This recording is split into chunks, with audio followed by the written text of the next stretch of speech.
All right, what's up, guys? Back with another episode of New Guys Podcast, episode 20. I'm Jordan Haddock, joined by Anthony, Graham, and Pat as usual. We've got a pretty packed episode this week. We are, in the middle of the sports seasons now, which is great. Our last episode, I believe it was the next day everything started up. So now we're in the heart of it. NHL playoffs are getting going, and then NBA regular season's finishing up. So we thought we'd start with that, and let's focus in on the Boston Celtics first. We just saw them lose to Miami last night. They had a tough loss to open it up against the Bucks. They were able to get the win against the Trailblazers after almost blowing a 25-point lead. But there's no doubt that there's been struggles early with them, and they don't look like the same team right now that they looked like, before the hiatus that went on. And I was going to ask you guys, there's a lot of talk about what you guys think the biggest, or what Celtics fans think the biggest problem is. And obviously Graham isn't, as big a Celtics fan as us three, but, for me, the bench production has been a problem for a while. I'd say even the past couple of years, but specifically this year, we don't have anyone on the bench that we can really go to for, 20, 25 points. And I think that is hurting us a lot because, you have one of our big guys going into foul trouble, and, you're left with, Brad Wanamaker, Semi Ojeleye, guys that are struggling on offense and defense. So my question to you guys would be what is the biggest problem you guys think, so far that you're seeing in the bubble? Because for me, it's easily the bench that needs some work. Yeah, I definitely agree with you there, Jordan. The Celtics, you think about it, their bench, they really don't have a bench scorer. I mean, you have good Enes Kanter, if you want to count him, or Enes Kanter, however you say it, but he's such a black hole on defense. I don't know if black hole is the right term, but he's like a revolving door on defense. He's a liability. The points that he puts up are basically negated by the fact that he couldn't defend me in the post. So when your other bench score, take it a night. When your other bench scorer is Marcus Smart, probably, who really isn't a scorer at all, obviously you're going to have issues. And a lot of the guys, Grant Williams, Romeo Langford, these guys are really young. So, in a couple of years, they'll probably find their groove in terms of scoring. But, obviously our starting lineup is probably one of the more potent in the league in terms of scoring. But that bench really just falls off. I feel like potentially, I think a lineup maybe with running Smart in the starting lineup maybe and having Hayward come off the bench maybe could infuse some scoring into the second unit. But yeah, I definitely agree with you there, Jordan, that the second unit's really just been brutal in terms of producing a consistent scoring offense. So hopefully, Brad can figure out something there because it's a glaring issue, definitely. Yeah. You said before about someone coming off the bench can't put up 20, 25 points. I disagree with that because I easily think that Marcus Smart can put up 20, 25 points in any given game. When he's hot, he's hot. Like we were talking about, when Jason Tatum's hot, he's unstoppable. When Jaylen Brown's hot from beyond the arc, he's unstoppable. But when Marcus Smart's on, he can drain anything from deep. I think he hit 3 3-pointers in a row, put up 9 points. I think we went on a 9-2 run. I don't know. I'm just making shit up now. But I definitely think when he's on, he's definitely on. But I think, honestly, the biggest problem with the Celtics right now is when someone's off, it throws off the entire sync of things, because I immediately point to that first game back against the Bucks. Jaylen Brown, Jason Tatum looked like absolute garbage. I think anyone can agree with that. I mean, obviously, the whole joke that he got the haircut and now he's fine, but I honestly don't think that. I mean, obviously, it really didn't have anything to do with it, but. Yeah, you can say that every time Giannis went into the paint, they called the foul because he's the reigning MVP. They're going to do whatever they can do to protect him, blah, blah, blah. But I don't really like to think that way. When Jason Tatum was incredibly off and we basically shot ourselves in the foot there, we could have easily beaten that team if Jason Tatum put up 20, 25 like he normally does. But I can see him.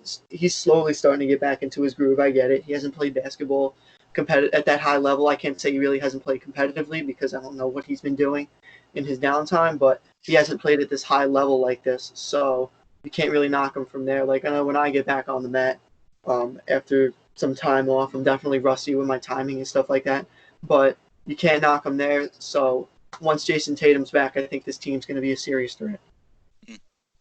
Yeah. I, Got I it, Graham?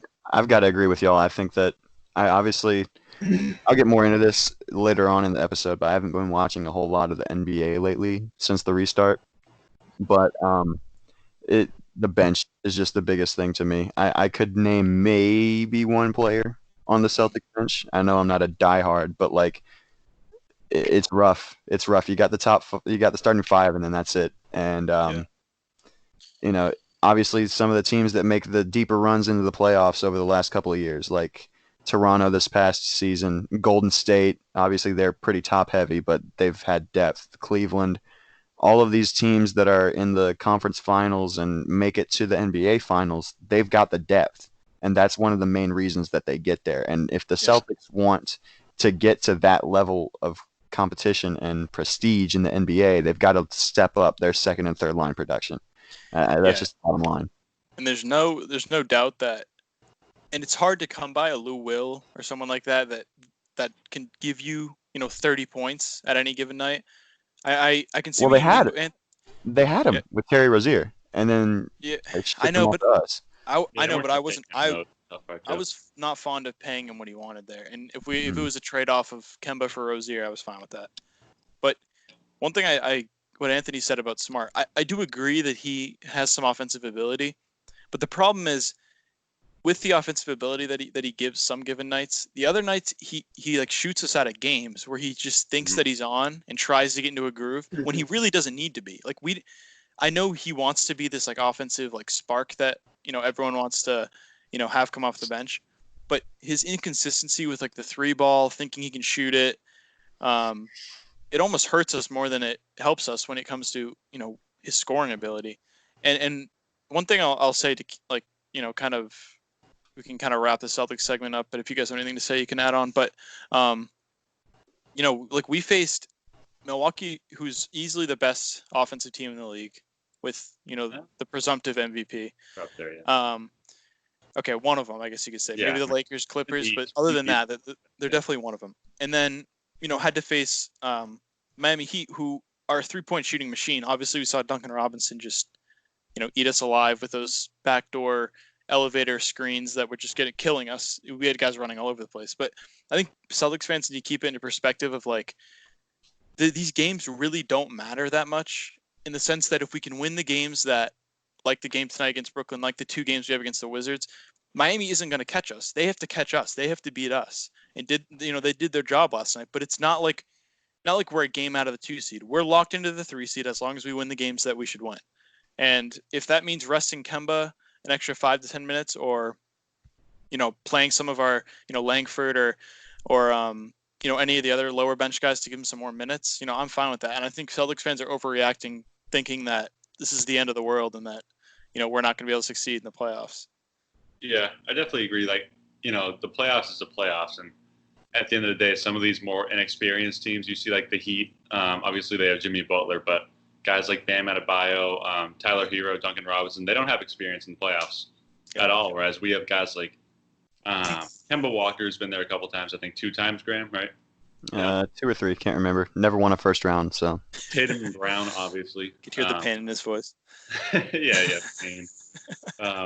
Tatum and Brown obviously have loads of experience in the first couple of years. Smart's never missed a playoff. Hayward. All these guys, you can't teach experience. So I think once push comes to shove in the playoffs, hopefully the experience will outweigh any of the negatives you see. Especially with our lack of bench scoring, teams tend to run a shorter rotation in the playoffs anyway. So definitely, I think come playoffs, we'll definitely be in a better spot. And also in terms of Jordan, what you and Anthony were saying about Smart, the only game I can remember us winning where Smart actually scored a lot was that game against Cleveland in the playoffs a few years ago. They had like 9 threes, but every other game I feel like when Smart has to be the main option scoring, we lose because, all our other scorers are out. Like when he dropped like 30-something against the Suns earlier this season or something. So like I think he can be a scorer, but it's really like, if he has to be your scorer, it's a situation where... Well, that's interesting, because when he played at Oklahoma State, that wasn't the case whatsoever, because he was pretty much the only guy that they had there, and he was an offensive, I don't want to say machine, because he wasn't, at that level, but he was pretty freaking good in college in terms of scoring the basketball. And Yeah. I guess it may be because he focuses on his defense a little bit more now than he did before when he was in college. And I mean, that's paid dividends because, obviously defensive player of the year candidate. First But team offense. yeah, exactly. But it shocks me that he can't put the ball in the basket like he used to. Yeah. I think it's Well, like NBA. I think a lot of guys kind of struggle with that when they get to the NBA too, and he's Yeah. probably just had to work on it. I Yeah. guess, but I don't know. And before we wrap up the Celtics segment, I wanted to touch on what Jordan said about the Heat. I think they're a game behind us since they beat us yesterday, Yeah, or like a game or two behind us. Yeah. And you say, "Oh, we just got to win out." That kind of scares me because this is a Brooklyn team that just came off beating the Milwaukee Bucks. Like when I saw that headline the next day, because I don't remember what I was doing. I might have been working that day, and I don't think I had power. It was what, Tuesday when they played? Yeah. Last night, Tuesday. right? Last night, no, yeah. It was last night. 2 nights. It was Whatever. Tuesday last night. Tuesday. Yeah, Tuesday I didn't afternoon, know. I think. Yeah. I had no idea what was going on. I was trying to keep up with the Celtics with the little to no service I had with the storm that just came through. Yeah. But I saw that headline. I'm like, damn, we play that same team tonight. Are they going to be the same team? Probably not. They might be a little tired, but it's all up to them now if they want to lock up that 3 spot in the East. Yeah. We'll stick to the NBA, but I'll just say one thing on that. I believe Giannis and Middleton didn't play in the second half. So, but the Nets were beating them throughout the whole game. So it wasn't like they took over when the best players were sitting. So, but I agree that it is scary that the Nets definitely were able to give it to the Bucks. It's something that other teams can't do. Including the Celtics, at least in the past week. I'm so mad right now. I'm so Why? mad. I just looked at the NBA standings to try to contribute to this conversation Yeah. in the slightest.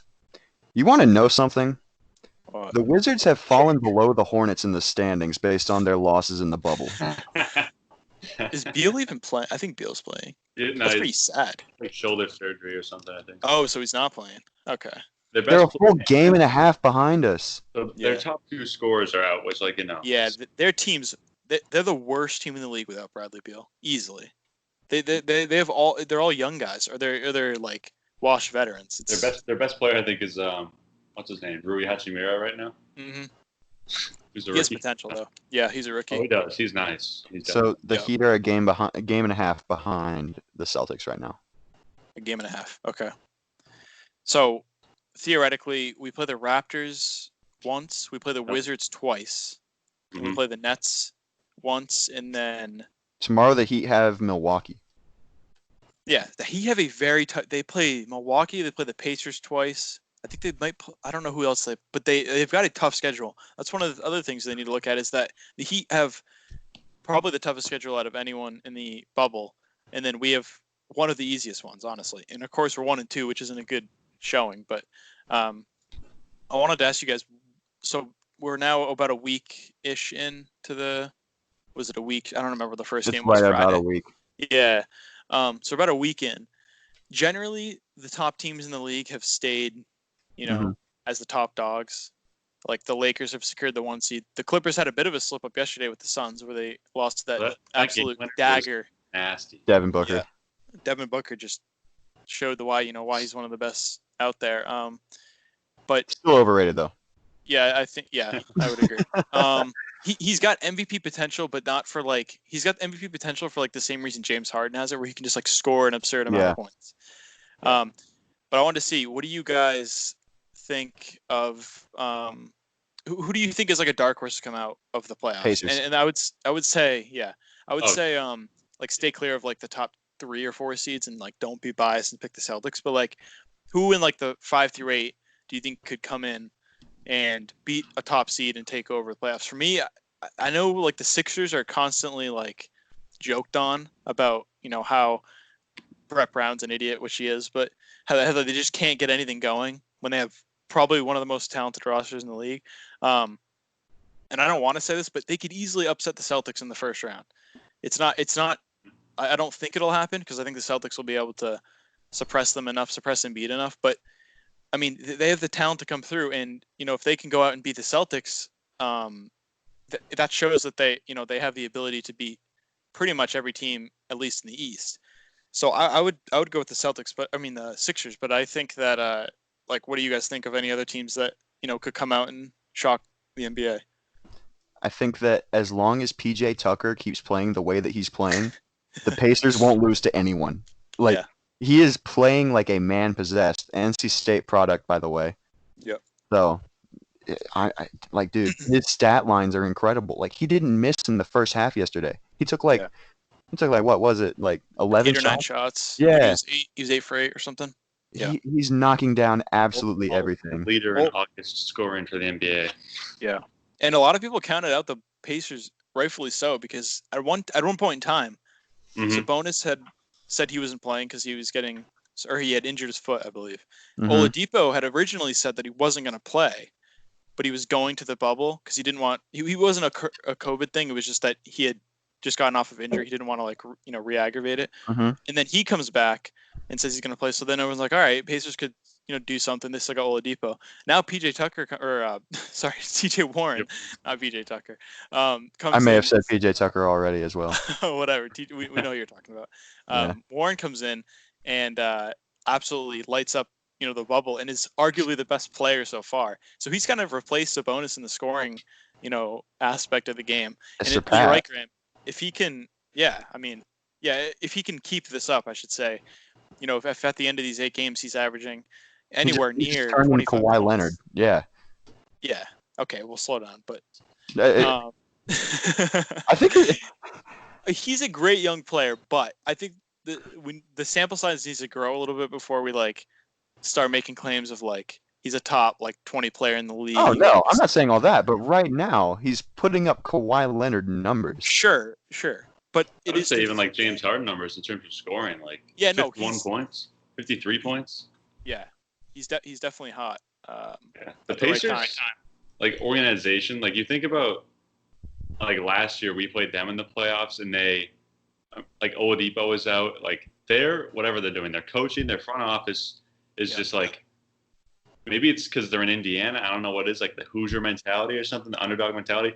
They just consistently win for whatever reason, whatever. I don't know how they do it. I don't know what's in the water out there in Indiana, but I don't know. I respect it. I think Malcolm Brogdon is definitely a big piece out there. Low-key, they're definitely a scary team, I think. Yeah, before I get into my take, we were discussing Marcus Smart before, and he just hit a 3, so he might be getting into a groove right now. But for some reason, something's just telling me that the 9 seed in the West, the Portland Trailblazers, can, if they get into the playoffs, they can make some freaking noise, dude. The way Damian Lillard can change the pace of the game and change the momentum of a game completely, I think they can. Look what they did against the Celtics. I mean, granted, the Celtics are still a little rusty, so to say, but I definitely think, because I think the lineup on paper is pretty good. You got Melo. I mean, granted, Melo is a journeyman, as they would say, almost like a journeyman quarterback that would be in the NFL. But in terms of the NBA, obviously, you got CJ McCollum, you got Hassan Whiteside. I think that roster is pretty talented. Yeah. And if they who's the 8 seed in the West now? I'm trying to look it up. It's the Spurs. It's the Spurs. Nobody wants the Spurs to make the playoffs. The Grizzlies. It's the Grizzlies right now, but they're slipping out. 0-4. Are you sure they still have it? They still have it. I'm looking at it right now. They have it by 1 game. Okay. Yeah, because I remember looking at it last night. They're going to. It's going to be the Spurs or the Trailblazers. The Grizzlies lost Jaren Jackson, so they're done. Don't sleep on Phoenix right now. Phoenix is on a streak. Yeah, they haven't lost yet. I want them to get in so bad. I think they're out, 3 games, Pat? 4 games? 2.5. 2.5 out of the 8 seed? Yeah, don't sleep. Well, here's the Spurs. Yeah, you're right. Okay. The thing is, they're behind the Blazers and Spurs right now. So. Well, how far out is New Orleans? New Orleans is half a game ahead of Phoenix, so they're 2 games behind. So here's my thing. Go ahead. With New Orleans, they've still got Zion on a minutes restriction. Why? And exactly. There was it was Stephen A. Smith on First Take talking about it the other day. He was like, "This worries me because either he's not as healthy as they say he is, or the team is just protecting him for no reason because if you're gonna, because they've been promoting him on social media all this time, like, oh, Zion's healthy, Zion's back, he's gonna be a monster, and then you're playing Yeah. him 15 minutes a game. Like, if it's like Pat said, they're 2 games out of the 8 seed. If you're gonna unleash Zion, now is the time. Yeah. And if talking about dark horses, I think if the Pelicans can stay healthy, get into the top 8, they could make some noise in the playoffs too. Yeah. But at least give the Clippers or Lakers a series at the very least. But Yeah. I don't know, man. Like that whole situation is rough, and I hope that it's anybody but the Spurs in the playoffs in the West Yeah. because they're quite possibly the least exciting team to watch in the entire bubble. Yeah. Well, one thing the Blazers will have going for them is that they match up fairly well against the Lakers, like as much as you can, honestly. Yeah. Like in terms of their bigs, they've got Zach Collins, Nurkic, and Hassan Whiteside to combat Dwight Howard and AD. So I think that right there gives them a pretty, it evens the playing field as much as it can. Obviously, LeBron James and AD are, generational talents.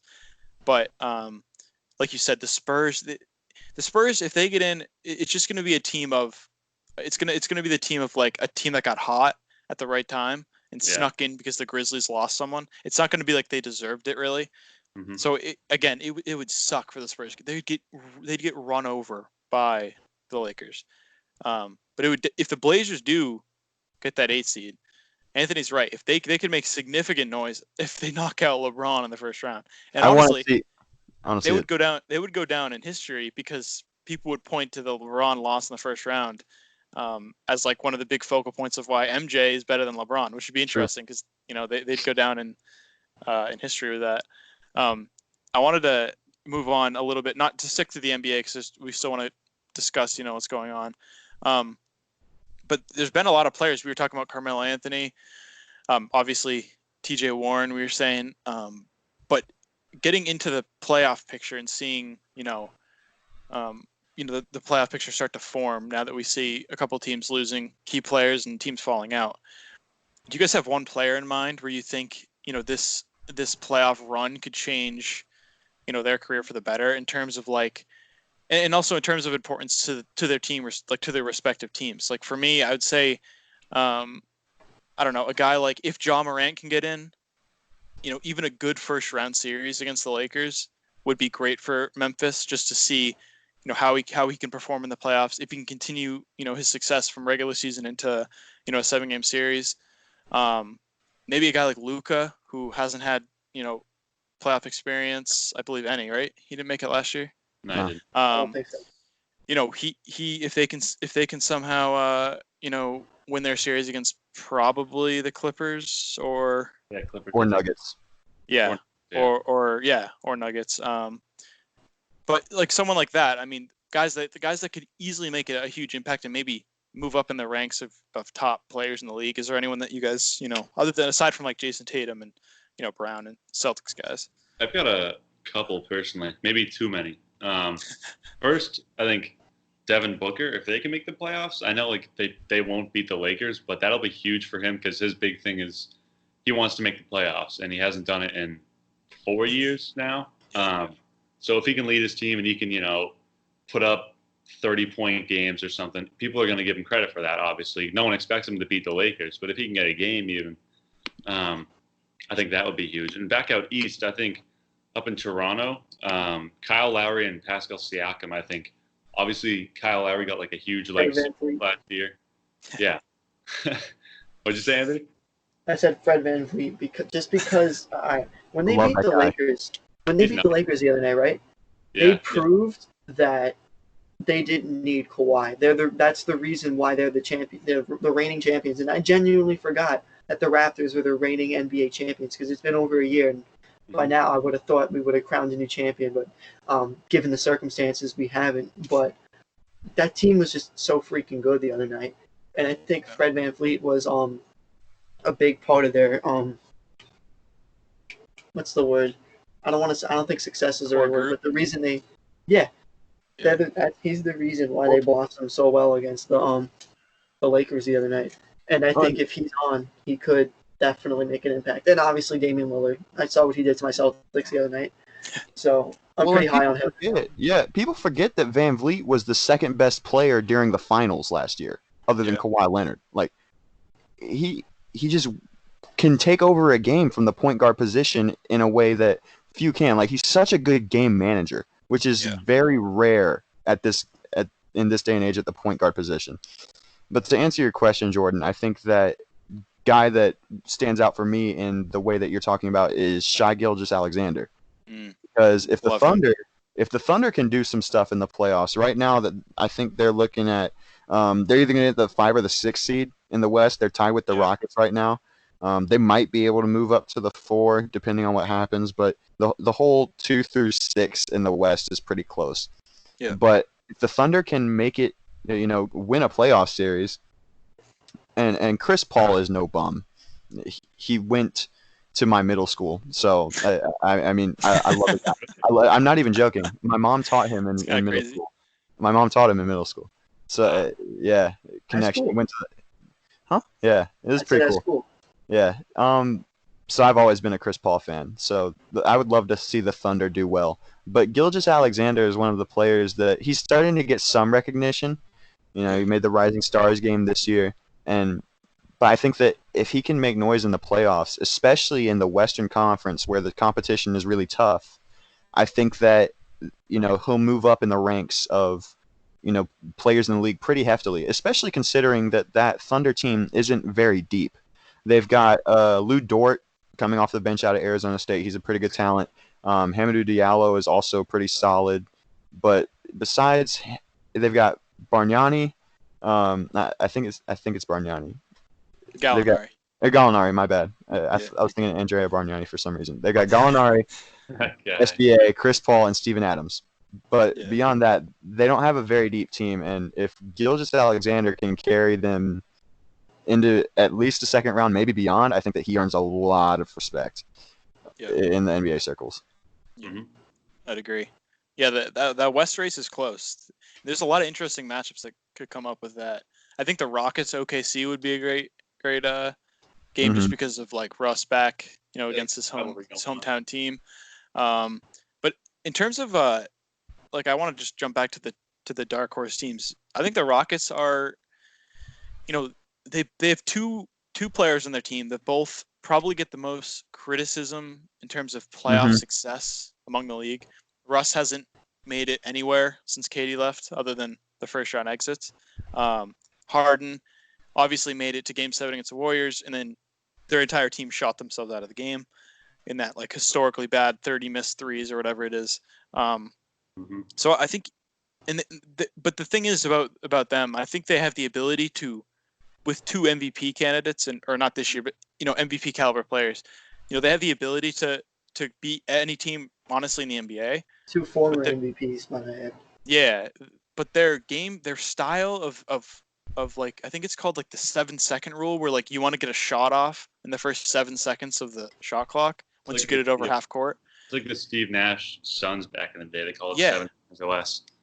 Yeah, and I mean D'Antoni hasn't really changed his game at all, and it sucks for Harden and Russ, because I think if they do get eliminated early on, they're still going to get critiqued for it. But it's almost like the Rockets just need a switch in terms of their coaching, I feel like, to really blossom that team and make Russ the facilitator. He's dialed back his offense a little bit and let Harden go off.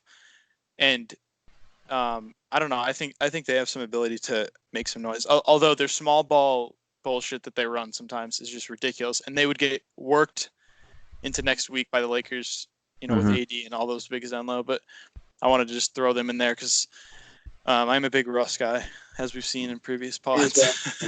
I should buy a Russ jersey, honestly. I'll wear one day. I have one. I just have chosen not to wear it on this podcast simply because Jordan would call me out for it. And I'd say that he's better than Dame, which he is. But all right, let's move on to the NHL. We like we said, this is where Pat and I take the back seat. This is where me and Graham. I've been waiting. I've been waiting all episode for this. Pat's gonna take a hiatus. Anthony's gonna watch this. He just left. He got up out of his chair and left. And I think it's funny because when he got up and left, it was just you two left on my screen. His screen came off of mine, so he really left. We'll start. I'm gonna do a little Bruins talk because Graham is a Canes fan, so he knows a lot about the NHL, but like specifically the Bruins, I'll discuss. Not a lot of positivity. They just finished their second round robin game today. Lost to the Lightning.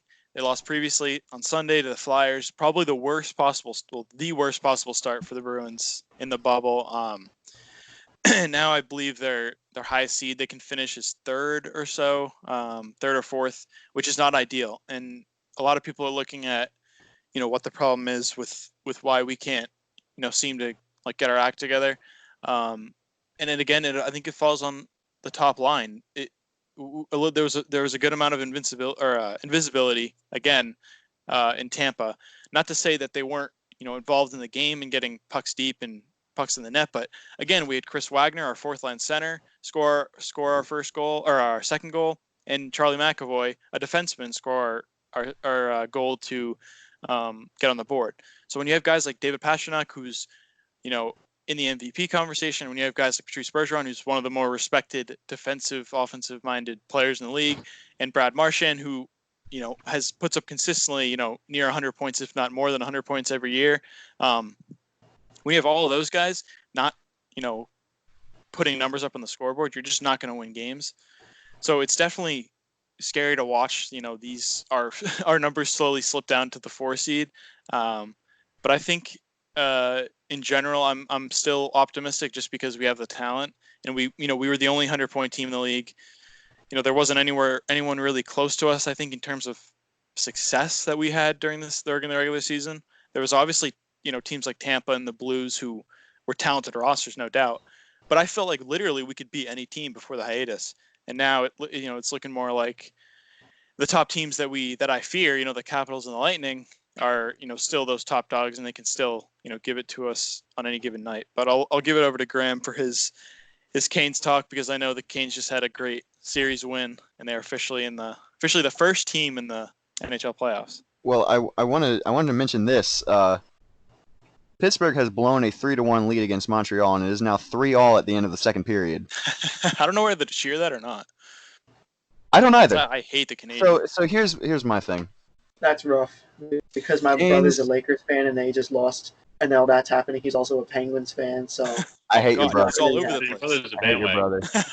Yeah, he's a bandwagon. I'll give him So, first of all, I would like to revel in my Hurricanes glory right now, because we absolutely thrashed the Rangers. Like they had one period over the 3 games where they played well. They had one. Yeah. And then game 1, I didn't get to watch game 2, but all you need to know is that Andrei Svechnikov is insane, and he just absolutely lit him up. But for game 1, Peter looked okay. Peter Mrazek looked all right, and just Sebastian Aho took over. He did the same thing last night in game 3. If Peter Mrazek and James Reimer can both keep up their style, the level of play like they did against the Rangers, there's nobody who we can't beat. Because we were talking about, I think it was I can't remember if it was before we got on or not, but we were talking about streaky players in the NBA, talking about Marcus Smart. Peter Mrazek is that, but for a goaltender, because he will either go on the hottest streak of his life. It's like he did in the first 2 games against the Rangers, where he just played out of his mind, or he'll let in 6 goals a game. So it's no in between.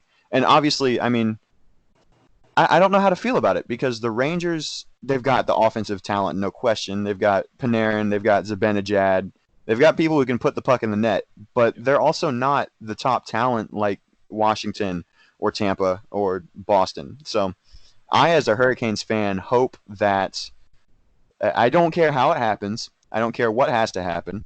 I just care that we don't get Boston in the first round. I will willingly admit that I don't want the Bruins in the first round, because Tuukka Rask can turn it on at the flip of a switch. Yeah. And even though our offense is clicking right now, and it will be even more so once we get Dougie Hamilton back, but he can just shut you out at any point, whenever he wants. And yeah, I think that we've got. I think it's 1-1 Habs Pens. Islanders are up 2-1 on the Panthers, and it's 1-1 between the Jackets and Leafs right now. So it's really anyone's game at this point. I think the Islanders will probably come out on top of their series, but Yeah.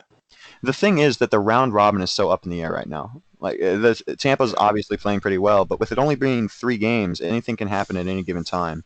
And in the East, it's just there's no team that sticks out to me. I mean, it's like I said, Tampa's playing well, but you saw what happened with them last year, where they tore through the regular season and then got swept in the first round. So I think that anybody can really come out. It just, I don't want to jinx it, but Canes look really good, man. Canes look really good.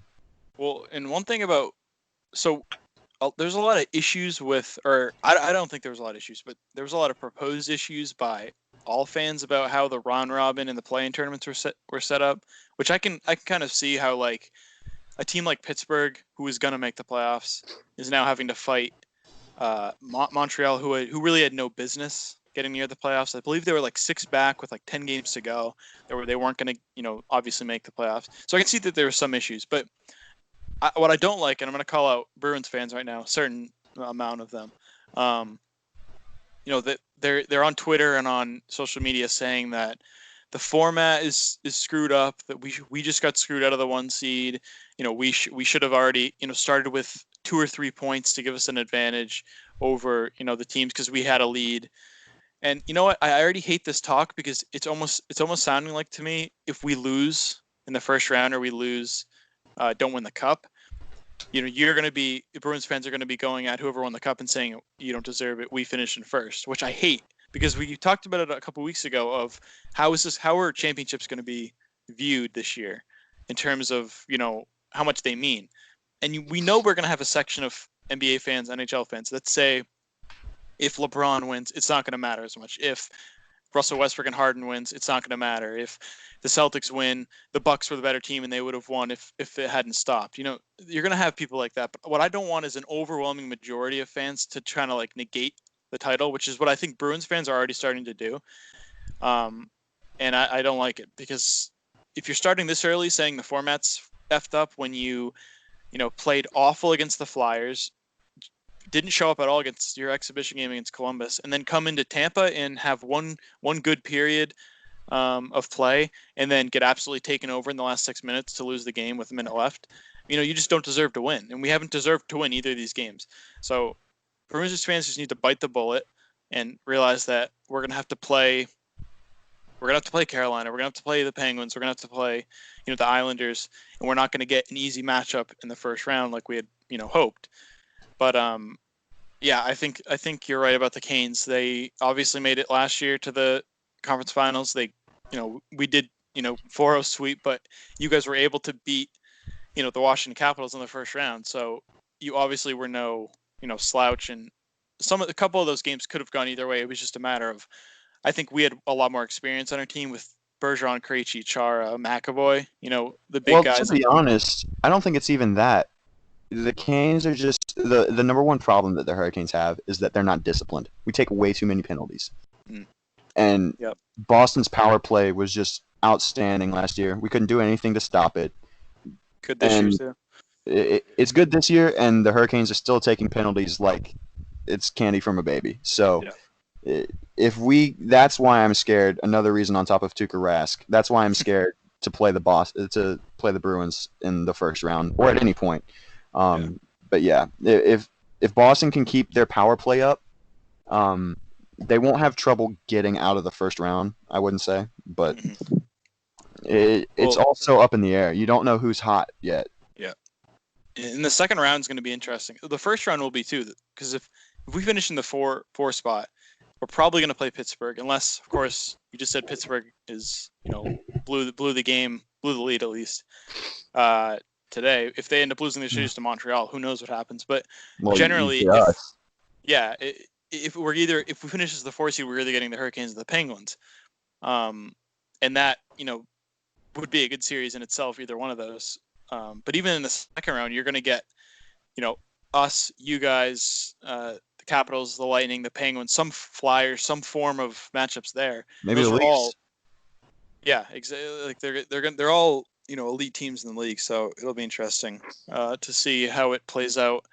But yeah, the Bruins are, I wouldn't say in trouble, but absolutely not the start you wanted to see from them. And the Hurricanes are the exact opposite. So we'll have more on that, obviously, when the format starts to play out. Yep.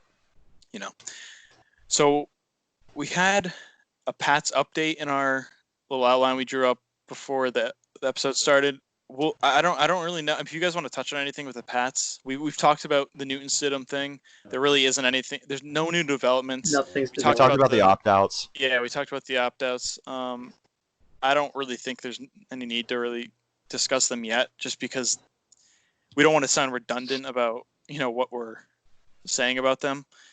Because I've said all points that I could really make at this point. With the Pats. Yeah. I know you drew up discuss the breakout player for this year, but how many times am I going to say Juwan Bentley's going to break out this year? Yeah, for real. I thought of that now, and I thought that was just so silly. Yeah. J.C. Jackson, watch out, man. One thing you could say is that this. I don't think we've mentioned this before, but this is definitely a year of you don't have the general normal script of Tom Brady, Julian Edelman, the same old guys. So there's definitely room for anyone really to blossom and to try to take over. So we'll just leave it at that and say we'll have more obviously when we get closer, but it'll be certainly a year that where certain players could break out and show what they show all the talent they have. So we got. I want to add the Celtics are up by 26 right now. Feeling good. 26. Hopefully, 49-33 right now. That's not 26. That's 16. Time out. And the Red Sox won 5-0 today over the Rays. It's been great knowing you guys. I'm gonna head out now. Yo, Anthony, I looked at the score and I was like, "Damn, you're really ahead of me." Because it was 49-33. I was like, "You're like fucking 10 minutes ahead of me." Jeez. Yeah. All right. Well, Anthony, you can't go anywhere because up next we got your. You said you haven't watched too much wrestling. Do you want to do a little segment on it or no? I'll do a little segment. I'll do whatever I can because I'm just finding it really hard to get into the product. I mean, I said that last week. That's redundant at this point, but I gave you some pointers in case you want to follow him. I gave you a little edge, some suggestions. Yeah, he literally. So in our little what's it called? Our outline that Jordan made before we started rolling today. Wrestling segment A, edge. B, edge. C, more edge. And then when Pat sent the meme perfectly balanced, as all things should be, I was like, that's it. I quit. I tapped out. That's it. But yeah, on a more serious note, I'm having a hard time getting into it lately. Not a lot of good storylines going, but on SmackDown, definitely. I've been really having a hard time trying to watch that, but I didn't watch it this past week. I watched the Celtics and the Bucks. I probably was better off watching SmackDown. But I woke up the next morning and my brother said, "Oh, the Fiend attacked Alexa Bliss." Big 300-pound dude attacked a 110-pound woman at the end of SmackDown. The Office? I'm like, okay. But I'm thinking that's interesting. We haven't seen anything like that since the Attitude Era. They haven't pushed that boundary. I mean, given the Fiend is this monster character that they've been building up for the last few years now. But I mean, have they screwed it up? Yeah, definitely.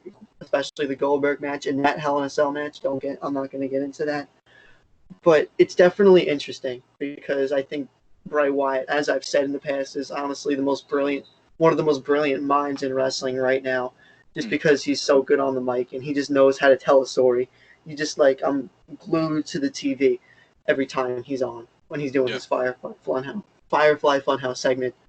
But besides that, I watched a little bit of Dynamite tonight. Really wasn't that into it. I missed MJF's promo and I missed Chris Jericho's promo because I was watching the Celtics and the Lakers before that. But what are you gonna do? I'll catch up on it tomorrow. That's it. I'm done with wrestling. There's nothing really. I'm really having a hard time watching it lately. Oh, Drew McIntyre and Randy Orton are going to fight at SummerSlam for the world title, and I'm honestly excited about that match. I think Randy Orton is the perfect guy right now on Raw to make Drew McIntyre look like an even more strong champion until Brock comes back, and we know how that's going to go. Brock's going to take the title off of him as soon as they're allowed to have fans back in, which I think is a shame because I think Drew's the best champion we've had in a while because it's always flipping back and forth. It's Vince will give it to whoever the fans want, like Kofi Kingston, Daniel Bryan, blah blah blah, and then they give it back to Brock just to draw that money, which I don't think it's fair because I know Brock Lesnar is how do I say it? He's not everyone's cup of tea. Some people love him, but some people don't like him because of the whole part-time thing, and he just goes in and he just beats people up. It's not fun to watch. But when they get it right with him, they definitely know how to I think Drew McIntyre beat him in 5 minutes at WrestleMania. And I think that was the best way for him to kick off his title run. He's a legit champion, not someone they're just gonna have drop it in a month or two. But I think I can see him being the champion for the long run, but I can see the argument as to why Brock will pick up the title from him once everything returns to somewhat normalcy and he can be the money draw that he is. Okay, I went off a little longer than I expected there. I'm proud of myself. Give myself You're over your 2 minute. You're over your 2 minute target. The alarm hasn't gone off yet. Yeah, I'm done. So we got that wrestling wrapped up, and usually following that wrestling segment, we usually follow it up with our top 10. For this week, we're sticking with the NFL theme and going with top 10 wide receivers currently in the NFL. I don't think we've done any current list for Quarterback. We did do quarterback. Yeah, we did do quarterback. Quarterbacks. You're right. So we've done quarterbacks. We've done our receivers. We may do running backs next week. We may go in a different direction, but this week we're going to do wide receivers. So they have to be currently playing. We'll preface this by saying we didn't include AB because he's not technically on a roster right now, although many say that he will, eventually join a team sometime soon. So I guess I'll just start it off. We'll go with honorable mentions. We're going to do honorable mentions first, and then 10 through 6, then 5 through 1, right? Okay. Of course. I'll go through my honorable mentions. So I have Chris Godwin as one. I don't think he deserves a spot in the top 10, but just because it's a little too early, but I think he has the talent to crack the top 10, maybe even this year with Tom Brady. I have Robert Woods as kind of he's not a common honorable mention, I don't think, for a top 10, but I think he is in line for a breakout year if Goff can bounce back. It's usually him and Kupp that are the go-to guys, and I think Woods is going to pull ahead as a clear number one. The tight end is good too. I forget his name, but Higby, yeah. And then my last one produces good numbers. Last one, I got Stephon Diggs on his new team. He's going to be, without Adam Thielen, he's the clear number one now with him, leaving the Vikings. And I think in some cases, Adam Thielen kind of held him back. And I also think Kirk Cousins didn't feel comfortable with Diggs for whatever reason. So with that being said, I think he easily is one of the most talented receivers. I think this is kind of the notion behind him of he's one of the most talented receivers, but he just hasn't had that, breakout year where he becomes a top receiver. And I think, he's deserved, he has enough that he's done and that he deserves a spot, right outside the top 10. But if someone had him at 10 or something, I wouldn't. I think that's fair. So that's it for me. I'll go. I'll take it next. Okay, you got it. You got it, Pat. Don't fight, guys. Don't fight. That hasn't talked in half an hour. Let the kid have it time. I've just been reacting. Honorable mention, I have AJ Green, who hasn't played in 3 years. Okay. He's just, when he's healthy, or when he was healthy, I don't know how he's going to be when he plays again, but he was I think easily top 5. Stephon Diggs I have, Jordan said he's on the Bills. Hopefully if Josh Allen can actually throw the ball like an NFL quarterback, he can get him some touchdowns or something, but we'll see. And then I have OBJ as an honorable mention. Definitely in terms of talent, he's probably top 5 in that area, but last couple of years have been uninspiring to me. Yeah. So I'm not going to give him credit. I'm with you there. Yeah. I can see Graham's face when that was said, so I can hear I know there's going to be some debate that comes up soon. I know Graham loves OBJ. So. Okay, so I I feel like I could have had like 10 honorable mentions. I know we were talking I about do. this No, before. This list was so hard to make, but I have 4 honorable mentions actually, and I have a shout out. I was gonna give the shout out to AJ Green. Like, I can't give him an honorable mention just because he hasn't played football in so long, and it's like the KD argument. He hasn't played in so long John that Wall. yeah, John you Wall. can't give him. He might not be the same player. He might. Hopefully, he is because he's really fun to watch. But you just can't give him the nod for right now. But honorable mentions: I have Chris Godwin. Like I couldn't put him in my top 10. I have Tyler Lockett, who was originally a kick returner, but he has turned into a solid wide receiver for the Seattle Seahawks. I have OBJ, even though he really didn't light up his charts this year, but I based my list off of talent, stats, and their impact on the game, not in that order specifically. So I had to throw Odell on there just because he's probably one of the most talented. But based on last year, I can't. He wasn't that productive, so I couldn't give him a top 10 spot over guys that were productive. And then I gave a little honorable mention to Larry Fitzgerald because I think he's still putting up solid numbers for someone his age, and he's always a reliable target. Yeah. All right, I guess it's my turn. I think us 3 went, so that implies that it's Graham. Yeah, I've got literally when I made this list, I put 20 receivers down, not to reveal too much, but that's just how many. That's how many people I feel like deserve credit, and so that it just goes to show how tough I thought this list was. But if we want to get right into it, I've got Tyler Lockett, similar to Anthony. I've got Kenny Golladay as an honorable mention. Incredible talent. Forgot about him. He's underrated, but not Golladay. If he can have a full season as the number 1 with Matthew Stafford, I think that he'll break out and he'll get the recognition he deserves, but he hasn't had it yet. So that's my take on him. I've got Adam Thielen as an honorable mention, as well as DJ Moore. Interesting. Hometown guy. Oh, one guy I want to mention, I didn't include him in my honorable mentions, but Tyler Boyd. You guys mentioned He's AJ solid. Green, so He's I think solid. he's blossomed with AJ Green's absence. So who knows what him and Burrow could do this year. AJ Green is healthy now, by the way. Yeah. He's participating in training camp right now with the Bengals. I think it's also he needs to be able to stay healthy. Yeah. So, because I think he can get over injuries, but it's almost like either he comes back too soon and re-aggravates it, or he just, I don't know, he doesn't come back to his normal self for the last few games of the season. So hopefully, I want him to succeed. He's one of those guys. He's almost like Fitzgerald, where like you can't really hate like no one hates him. He's just he's really just a great receiver. Yeah, he's solid. Yeah. All right, we can move into our top 10. I'll start it off. So at number 10, I have Kenny Golladay. He just snuck in for me. It was tough. I love Kenny Golladay. I think he's almost like a mini Megatron. I think that's his nickname, honestly, in Detroit, because he's pretty tall, but he's not as good as Megatron. And I think I agree with what Graham said. If he can get a full season in with Stafford as the number 1 receiver, I mean, there's no. If he can become that mini Megatron, obviously he's got a lot of potential to. He's got a very high ceiling. I think maybe the floor isn't there yet, just because we need to see a little bit more of him. Kind of the same argument with Chris Godwin, where he has a lot of talent, but we just need to see more of him. Yeah. So I think I can understand not having him outside, but I do think he is better, at least slightly, than who I had as my honorable mentions. At number 9, I have Odell.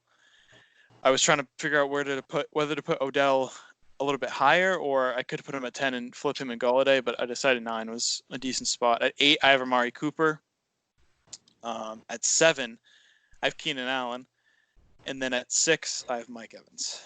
Wow. Oh my God. Well, wow. Right.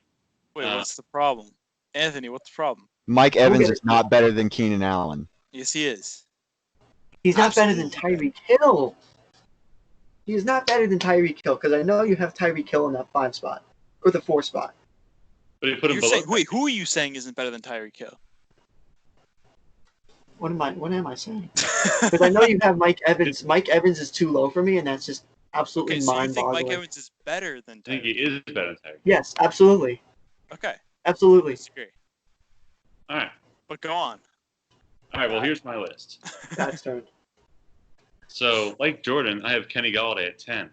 And you guys were saying once he gets a full season under Matty's staff, we'll know whether or not he's top 10. But he led the league in touchdowns with friggin' God knows who under quarterback. David Blau. Yeah. Did he actually lead the league in touchdowns this year? He did. He He had was 11. close. Yeah, I knew he was close. I did not know that. Yeah. So, Shout kudos. out Kenny Galladay. He balled. Also, like Jordan, I have actually no, Jordan didn't have him here. I have Chris Godwin at 9, just because I think he's very talented. But like you guys said, obviously I need to see more of him. He's only had one good year. So at 8, I have Amari Cooper. At 7, I have Keenan Allen. But I want to say I think Amari Cooper has the potential to be better than Keenan Allen. Like at this moment, it's just like he can't really stay healthy, and I'll give it to Keenan Allen for now. And at 6, I have Mike Evans. Good So, list. Just like Jordan said, except for that 9 spot. Anthony? Okay, so at number 10, I got Stephon Diggs. Like, I'm just gonna throw it out there. Anyone that didn't make my list or had an honorable mention, any given day this could have been flipped. This is just what I'm feeling right now because there's just so much talent at the wide receiver position in the NFL right now that it's just really hard to tell. Number 9, I have Amari Cooper. Number 8, I have Adam Thielen. I don't think anyone mentioned him yet. Number 7, I have Tyreek Hill. We're gonna get into that later. And number 6, I have Devontae Adams. Oh my God! The Devontae Adams disrespect continues. It continues. Unreal. Oh my! This is what I said. My 5 and 6 spot. We were discussing before. Were the hardest. Most consistent wide receiver in the entire league should not be that low on your list. Wow. As in close Well, to. he is. Well, he is. Why? Oh, I know he is. I just listened. Why? You're asking me why? No, I'm asking Anthony. Like, Okay. you can't just do that. You can't just drop it without an explanation. We're gonna get into that. Go ahead. I can. Oh, you already get into I don't have it. him that low. So go ahead. Graham's contesting it. No, I get it, but he's the most consistent. But I feel like this guy's more talented than him. Like, I took talent into a bigger consideration. I took overall. I'll say Michael Thomas is more consistent, but true. Adams, yeah, I just think the guys ahead of him are a lot more talented. And I think they got the stats to show. As of right now, this is as of right now. Like we say with the Russell Wilson argument, you could say that if there was an MVP for the last 5 years, it would be Russell Wilson.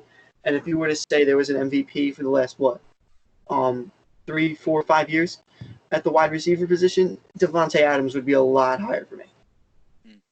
Perhaps. We'll discuss. I could see the pure rage. It's not Graham enough gets for his. me. Okay, so we're gonna play. Graham and I are gonna play Warzone later, and whenever we do, he's gonna be like, "I'm gonna be like, yo, can you pick me up?" And he's gonna be like, "You put Devontae Adams at 6. I'm gonna have to leave you." Yep. You want me to buy you back? Nah. I liked your list at first because I also have Stephon Diggs at 10. Number 10, I have Odell. Number 10, I have Diggs. 9 is Odell. Those two could flip flop either way for me. I think it's insane if you don't have Odell Beckham Jr. on your top 10 because he's been in the. He fell under the radar for me, honestly. He still doesn't have a season where he's played. He doesn't have a season where he's been healthy for the entire year and had less than 1,000 yards. Yeah. Since his rookie year, and I mean, you can attribute the lack of touchdowns this year to being in the new system or just being on the Browns or whatever you want to call it, but on the Browns. He's still putting up numbers, and he had Jarvis Landry with him this year, as well as David Njoku, and a better running game than he ever had when he was in New York. No disrespect to Saquon Barkley, but I would take Chubb and Kareem Hunt over Saquon Barkley and whoever else they have, Wayne Gallman or who, whatever. I take that. The line helps too in Cleveland. It helps the case arguing for why Odell's numbers decreased. It doesn't help Cleveland, but what are you not saying? It helps their running game as opposed if we're comparing. Their offensive line is trash. I don't know what you're saying. It's better than the Giants, though. Yeah, that's kind of true. I'm better than the Giants. But anyway, number 2. That's enough on Odell. Okay, so I've got Diggs 10, Odell 9. At 8, I have Mike Evans. Oh my god. At 7, Who Pat said left. Odell? Oh, did Pat leave? I don't know. Pat's I don't out know. again. He's out. Going What's a good. hot take?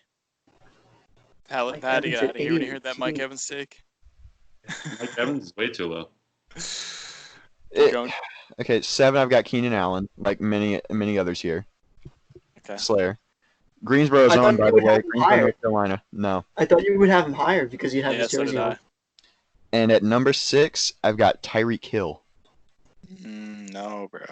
See, here's the thing for me. Tyreek's numbers are boosted because he has Patrick Mahomes, and he's fast as Oh, hell. come on. Yeah, okay, he's fast That's all as hell. he That's has. an attribute That's to his all he wide receiver. has. Thank you. can't say- Thank you, you can't Anthony. say That's that's all he has. That's why I He's the have him so fastest low. He's just because I have fast. Patrick it makes Mahomes. him one of the best wide receivers in the game. I feel like Pat has an extra listener with him right now. He muted himself. Okay. Anyways, all Tyreek has is speed. I mean, like, I don't know what his Running doesn't reception mean anything. percentage, but like, it's like I said before we started. I made this list based off of if I want one guy for one game, who do I want? And Tyreek Hill isn't as diverse as the people that I have in my top 5. See, I'll pose that exact same question to my list, and I will take Never Tyreek agree Hill with over everyone who I have him over.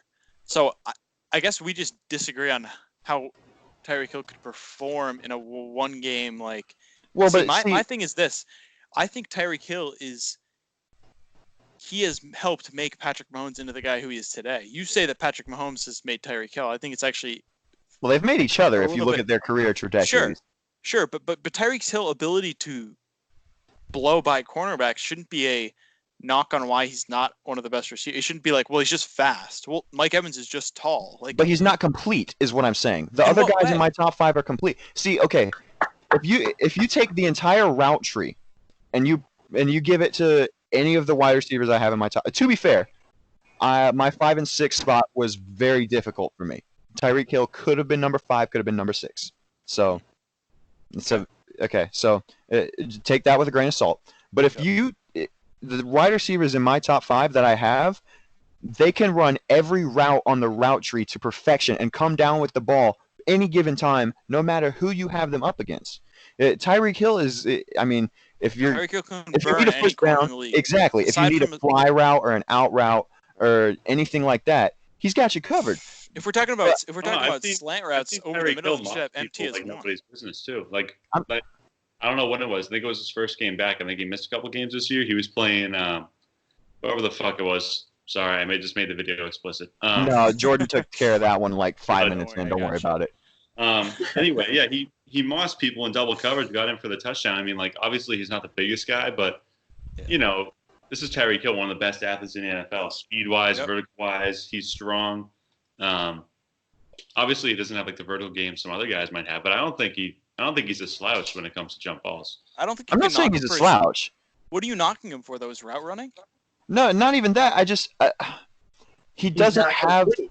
He's not complete. He's In what fast. way? No.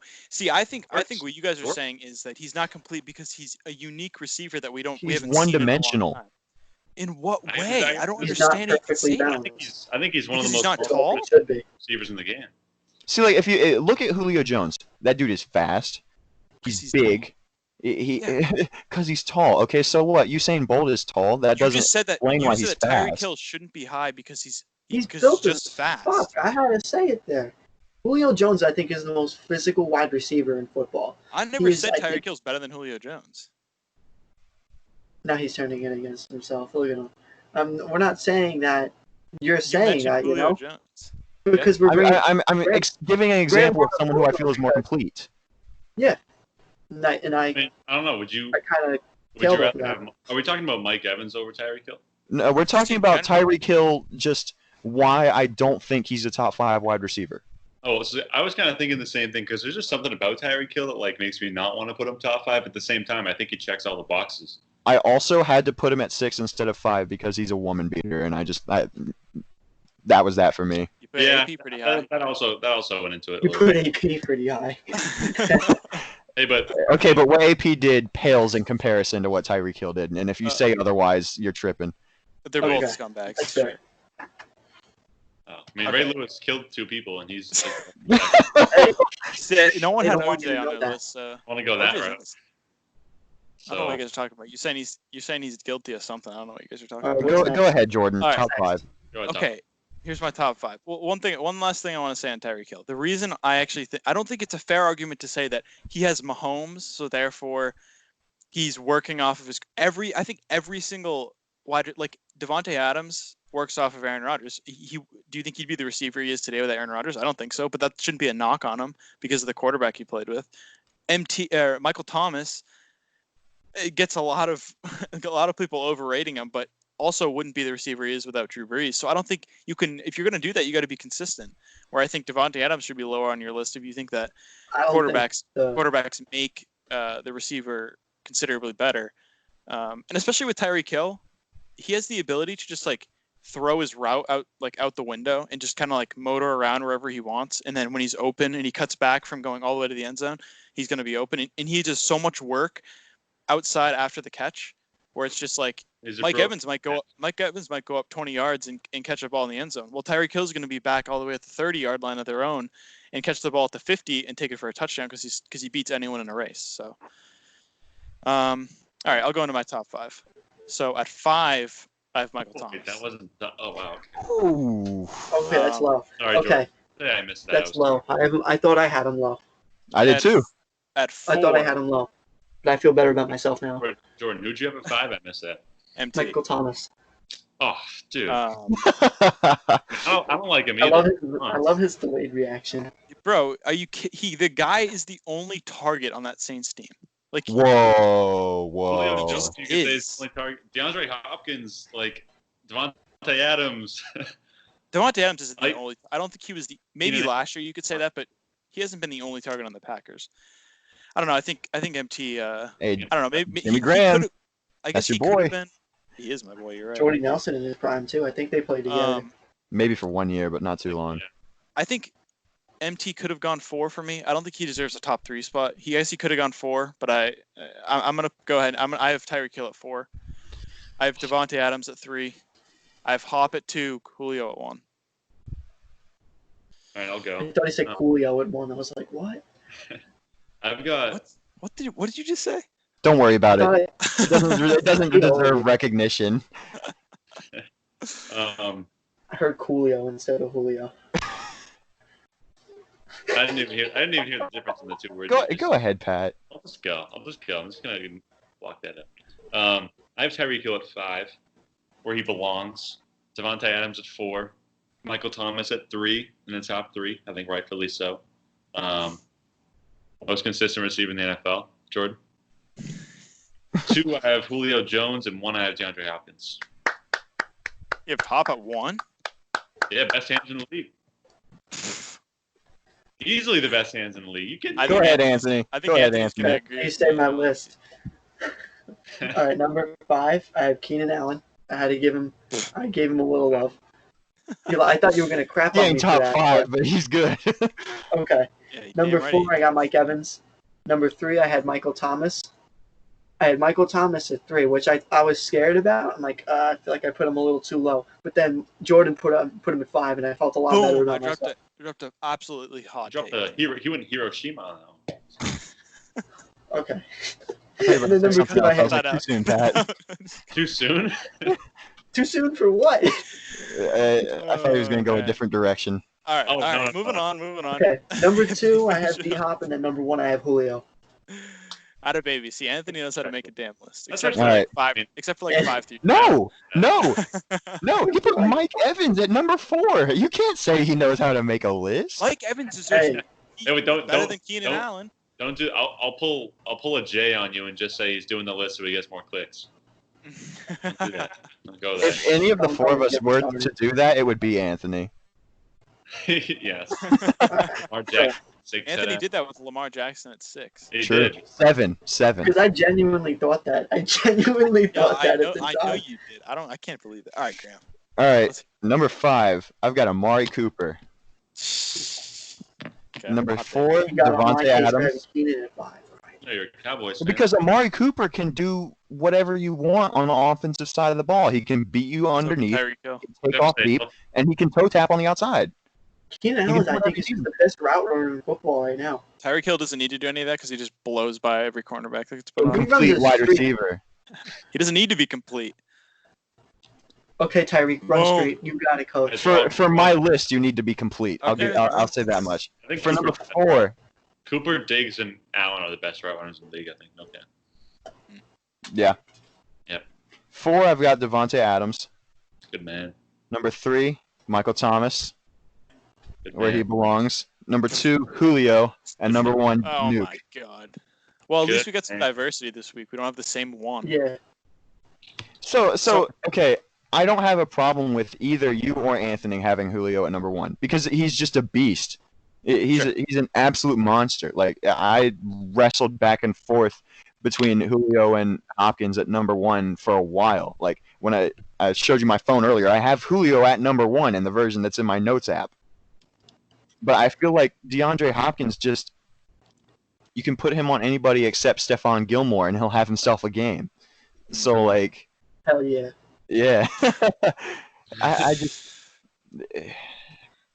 Well, Julio and Hopkins are 2 very different receivers, but like I just feel like Hopkins is more I don't even know. I wanted to say complete, but I don't think that's the word. I don't think that's the word. Like Hopkins, Julio is the guy that is just dominant. Like he will bully you, but Hopkins will make catches that just make you want them to instantly throw the replay up on the TV. Like, how did he do that? Yeah. I But agree. like, did that just happen? Like, that's I've had that happen with DeAndre Hopkins multiple times, and Julio he just amazes you with his physicality. But DeAndre Hopkins is able to catch anything within like a 10-foot radius of him, and it's ridiculous. So that's why I had to put him over Julio. Right. So here's my this. I know I'm gonna get people in the comments saying that my Michael Thomas ranking is too low. It is. This is the one thing I'll say. For the same reason I rank Tyreek Hill higher. I think yards after the catch are really important in where you rank wide receivers. And Michael Thomas is near, at least in 2019, he was near the bottom in terms of yards after the catch, compared to someone like Devontae Parker, who averaged 16.7, I believe, somewhere around there. I looked up the article earlier today. But I think, I don't know. I think, sorry, that was not true. The yards per reception was 16.7. Thomas's was near 12, somewhere near 12. I just think that yards after the catch are more important than just looking at receiving yards as a whole, just because I think the quarterback can do a lot of the work if you're just having guys catch balls over the middle of the field, and then you just get like hit over the middle, or you just go down to get the first down. I think a lot of the skills in wide receivers come out when they're in the open field and they're grabbing balls on the sideline. They get to do show their skill, and I think one part of it is obviously going to get the ball. It's not just like after the catch should be the only way you rank wide receivers, but I guess I think Michael Thomas is not as good as other receivers after the catch, and that's one of the reasons I have him, a little bit lower than other guys. Here's what I want to say to you, Jordan, about Michael Thomas. Like looking at, I know earlier you said that he's the only guy really on the Saints, but the thing is with that argument is that if he's the only guy on the Saints, there's no reason why he should be leading the league in receptions and setting the NFL record for receptions if the offense really the defense really only has to worry about him. And then conversely, in order to get all those receptions, he has to get open. And among notable wide receivers in general, but he has the highest catch percentage by far. The second guy is Adam Humphries, who is really only up there, I'm sure, because he gets 2 targets a game. The next notable wide receiver is Tyler Lockett, who's around 7 or 6 points lower than him.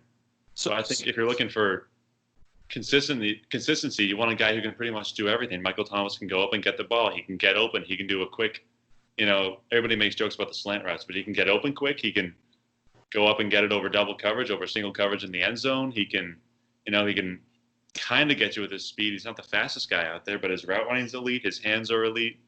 His verticality is elite. I think placing him below guys like Tyreek Hill and Devontae Adams is really criminal, and I think he supersedes them in a lot of categories. Okay, that's fair. So what I'll say to that is I think if you're going to put more into the ranking wide receivers in terms of how easily or how well they can catch a football, MT should be one. Obviously, I think that's kind of a given. Maybe you could have D-Hop or Julio over, but I think MT is at the top in terms of able to catch the ball because obviously his receptions are high. But he isn't that great at getting separation downfield. He isn't a deep ball guy at all. I think it was like 4% of his plays or his routes run were gained like less than 20 yards or thrown for less than 20 yards in terms of how long it was in the air or how much it was in the air. So again, I think it just depends on where what types of like statistic you use to determine which receiver is better. And again, I'm not saying that Michael Thomas isn't a talented receiver, but I think every single wide receiver that I have above him, Hill, Adams, Hop, and Julio, all can do significantly more damage after the catch than Thomas, and at least can compete in terms of their ability to catch the ball and go up and get it and grab balls that are, they don't have any business getting. So I think that would be my defense of Thomas. If any of you guys have anything to say to that. I'll stay on the topic of Michael Thomas, and I honestly agree with you in all his flaws in his game. We're not knocking him in any way. He's a top 5 receiver in football. He's doing something right. But for me, I have 3.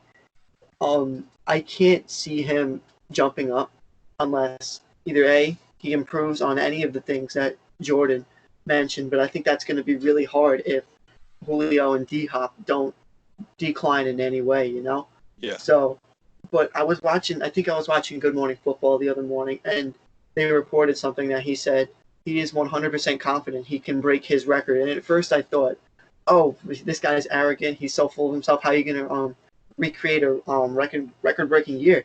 And I think he put up, 149 receptions last year? And he's going to try and go for 150 this year. And Nate Burleson said, I would have a problem with him if he didn't think he can do that, because you got to have the faith in yourself. I mean, all the people knocking him for all the slant route jokes and all that good stuff. But if he really puts his mind to it, I think he could jump up a little higher on my list. But that's me personally. And I remember I wanted to rally off of something Graham said before about D-Hop. The fact that he said he multiple times he's had to go back to his TV, like they would play replays of D-Hop. Like, did he just do that? But for me personally, I'd rather watch Julio just absolutely bitch another man throughout the course of an entire game. That's me personally. I just think that's so cool how one specimen, he's not even a human. He's a specimen. He's a different breed, dude. The fact that someone like that can do that to another grown man, another 250-pound man, I think that just gives him that little edge over DeAndre Hopkins for me personally. You sound like Michael Scott. Keenan Allen, I think he's the best, one of the best route runners in football. And his numbers might not say it, but I think he can dominate in his own way as well. I think that I miss the days when Phillip Rivers was good, because that was when Keenan Allen had his highest level of production. And he's not going to have any help with... So you're going to knock him? No, I'm not going to knock him. I'm just saying that I wish that he still had a solid quarterback so that he could put up the numbers that he could put up, Like, Phillip Rivers was garbage this past year, and he's not going to get any help from Herbert or Tyrod Taylor, whoever ends up being at the helm this year for the majority of it. I think Herbert will get the reins on towards the back half of the year, but that's just me. I mean, I don't know. I think that, like we said, Julio and Hop is just a matter of personal preference. What kind of style of play do you like to watch? Because they're both incredible. There's no doubt about it. In terms of Michael Thomas, like you were talking about, Jordan, I think that first of all, he doesn't run a whole lot of deep routes because the Saints aren't a deep ball team. Their offense doesn't Yeah. revolve around the deep ball. They have Ted Ginn who runs down the field on a fly route pretty much every play that he's on the field, and that's about it. They do a lot of crafty stuff in the backfield with Latavius Murray and Alvin Kamara, Taysom Hill. Everybody knows about what they do with their playbook and all of that. But at the end of the day, their offense revolves around Drew Brees being able to hit receivers right out of their break between 5 and 15 yards down the field. It doesn't Sure. revolve around them moving the ball down the field in big chunks like a lot of Yeah. other teams, like the Chiefs. And so I don't think you can knock Michael Thomas for that because it's a product of the system that he plays in. Sure. Yeah. Sure, but what I would say to that is, then you have to look at, is it more his talent as a receiver that's getting him those yards, or is it more of the product of the Saints just have a good system that works and they're able to get him open? I mean, I don't think you can use the argument of like he plays in a good system, therefore you can't use him not running deep routes against him, and then I can't come back and say, well, is it just the system that he's performing in that's doing well, that's or fair. would he do this on every team?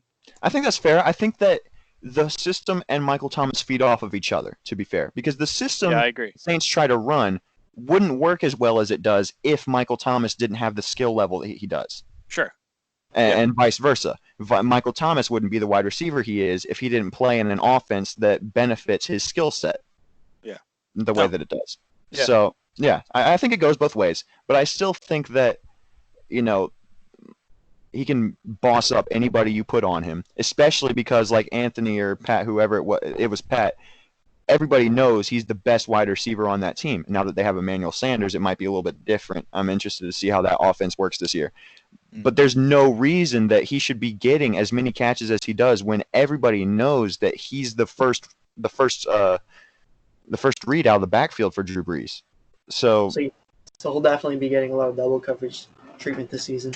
Well, yeah. I don't know that he should have this past year, and he didn't. But he can't because now they have another option. Emmanuel Sanders isn't a bum. Too, and don't forget Kamara. Here's a big threat backfield. This is what I would say. I think there's no doubt that Thomas, when it comes to if you're going to rank wide receivers in terms of like 10 yards or less, or even in their route running, Thomas is at the top of the list. But I like Pat, you asked the question, like, why is he able to gain, like, people always knock him for his receptions. Like he gets so many targets and he gets so many receptions. Therefore, he gets a lot of yards. Right. I also think it has to do with just, again, the system that he plays in with just running slant routes. It's a little bit harder to double a guy that quickly when it comes to him running a slant route right off the hike. It's the Des Bryant argument. Yeah, and if you have someone like, I don't know, Tyreek or Devontae Adams going maybe 10 yards out, you can have a linebacker come over. You can have a safety come over, help over the top. But with Michael Thomas, it's so quick where it's like, I guess you could have a linebacker maybe try to pick that off quickly, but you can't like slap a double team on him like that. And you mentioned Ted Ginn. You throw a double team on him. If you're pulling a safety down at all, you have Ted Ginn who can burn a lot of corners in the league with his speed. So it's almost like, I think the Saints offense has always been that high powered, especially with Ingram and Kamara. Obviously Ingram left and it was just Kamara, but I just think that Thomas's style is good in the sense that you can't slap a double team on him so easily, and then in that sense that people can now use the argument of like, why aren't they double teaming him? I just don't think it's as easy as like throwing a double team on a guy who maybe runs a bit more deeper routes. Yeah, it's just a preference. It's like I said with Julio and DeAndre Hopkins. It's a matter of the style of football that you like to watch. Yeah, that's fair. And so that's why I have Amari Cooper over Tyreek Hill. That's why I have Keenan Allen over Mike Evans. That's why I have DeAndre Hopkins over Julio Jones. It goes on and on. So yeah. Now that you say that, it makes sense. Like it's starting to connect. Okay, I see why I put Julio and Mike Evans at 1 and 4. Because I like watching the big bodies going out. Yeah. Completely mossing people. Okay. Now everybody likes to see that, but I just prefer to. I just favor that a little more. Yeah. Now, I still think you're off some kind of drugs, possibly multiple, for putting Mike Evans not only in your top 5 but at number 4. No, I respect that. We'll see this year. I guess. He's not better than Tyreek though. No, he's not. Hey, I'll we give you agree. that Me one. and Graham agree. Stamp it. Mark it. Flip No, it. he's not. Whatever you two agree on goes. All right. If anyone doesn't have any final thoughts, we can wrap up the list. Oh, Def- when Go Graham ahead. was saying about Keenan Allen before and how he really hasn't had a good quarterback since Philip Rivers dropped off. Yeah. Keenan, if you're listening, you want to come play one Patriot place every Sunday. Cam Newton, baby. Oh, Yeah. give us a Yeah. call. Not me. Keep- Give Mr. Kraft a call. No, We'll give take- us a call. We'll get in Dude, touch with Kraft for We'll you. take any of these Yeah. topics. Yeah. We'll take care of it. For We'll real. get in touch with him for you. Or All you got to do is hop on a pod.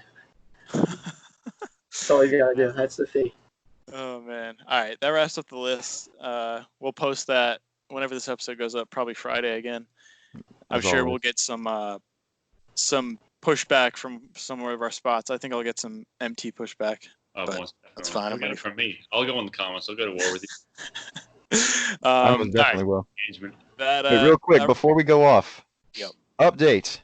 The Canadians have beaten the Pittsburgh Penguins. Oh my Oh, god, jeez. bro. That's actually hype. I'm kind of glad. Go Habs. I've never said that in my life, but I don't want the Penguins getting in. So they're one away. One game away. Yeah, it's elimination time for Sidney Crosby. Uh-oh. That's going to be a game boy. to watch whenever that one's on. I hate the Pens, so I love this, but I also don't want to face the Bruins in the first round. So something's got to give. What's funny Hope is you're both going to teams be lose. so now if they get in, if the Habs get in, the one seed automatically faces them. Yeah. So then you're going to be hoping the Bruins beat the Capitals to somehow steal the 3 seed. So you're rooting for us now, right? Yeah. Yes. Atta Yeah. I'm rooting for you so that I don't have to play you. Also, the Celtics are now up by 24 on the Nets. For realsies this time. right now. For realsies. Yeah, for realsies. We like to see it. Jumping back to what we love to see. I wonder how Tatum's doing. I haven't really paid attention, but 10 Probably points. pretty good. I know he scored. I know he scored the first 5. I know that for a fact, but I don't know. Jalen has 21. I was just checking out the box score. I don't know if it's updated, but Jaylen Brown is 5 of 9 from 3. it's pretty good. Jesus. And the Nets starting lineup as a whole is 2 for, I want to say 13 from 3-point. Things we love to see. that's starting lineup's a loose term. That's like their bench. Yeah, really. I know they really don't have anyone. I could Harrison- name 3 people from the Make starting that- what- lineup. What was it? 2 for what from 3? 13. 2 for 13, yeah. Make that 3 for 14 because I think they just hit one. Oh shit. Damn it. Karis LeVert has 2 blocks though, which is pretty good from a guard position. Pretty good. He's a good player. We'll wrap this up with final thoughts. I don't know if you guys have anything you guys want to say. We kind of already started getting into it, but Yeah. I have one. okay. I hate the Yankees. I auto-drafted my fantasy baseball team because I had work the night of the draft. And my team ended up having Garrett Cole and Aaron Judge. And because of my intense Yankees hatred, I traded both of them right off the bat. And so now Aaron Judge is going off. I don't really know what Garrett Cole's doing, but it doesn't matter because Aaron Judge is going off, and I hate it. 6 homers in 5 games or something. I think it's 7 and 6 now. Jesus Christ. Yeah. You know what, Graham? Balls are juiced. I respect you trading them though. I couldn't play with a team with that many Yankees studs on it. I couldn't do it. I got Acuna out of it, so I wasn't mad. But Hey, I gave you the. I was your You did. go-to guy. yeah, Jordan helped me through that. I'll give you credit. I don't think I have anything to add. Oh, I honestly. definitely do. I'll wrap I know up at the last end, week You guys can go.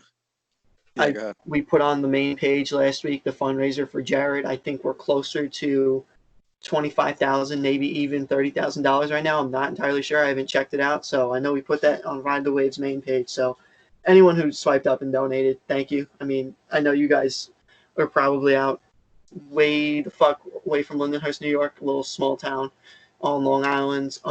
But that really means a lot to the entire community. So if you donated, thank you. If you didn't, okay. It's Okay. not a big Do it. Donate. do what you gotta do. Yeah, no, that's good. That's dope. Just on behalf of behalf of me and the entire Lindenhurst community, thank you if you donated. it's definitely going for a good cause. Yep. Got anything, Pat? Tune in next week. Put it on the spot. That's probably good. All right. Do we want to? Okay, they're so up I and know going. one last thing, one last teeny tiny thing. I know we decided last minute that we were gonna do wide receivers. Do we want to figure that out now? What list we're going to compile next week? I think we should maybe keep it up in the air, but unless you guys vote to, Maybe Or we should give we it put a to vote up? Yeah, maybe we put a vote up. I think we should do that. Let's put a vote. All right, word. We'll get a vote up later this week, and we'll figure out what else we're gonna do. We should probably tell them. So next week is the Correct. final. So we're gonna take a 2-week or 3-week break. 2-week 2 hiatus. weeks. So 2-week hiatus. We're gonna end the season, I guess you could say, of the New Guys This podcast. isn't even a season. This is beta. But the thing is, I can actually mark it as like season 1 or 2 on Anchor. So and then when it goes to That's pretty dope. Spotify, it'll show up. So it's kind of cool. I was like, oh, we should do seasons. So next week will be our last one. We'll take 2 weeks. It'll be like late August when we come. Late August, early September. 26, something like that. Yeah. Yeah. And we'll come back with the same stuff. We just want to college and everything's happening, so we're gonna take 2 weeks to chill for a little bit. Mhm. We'll be back. So yeah, we'll get the list up for you guys, and then we'll get a question or a poll up to determine which one we want to do next week. But that's it for episode 20. We'll see you guys next week. Peace.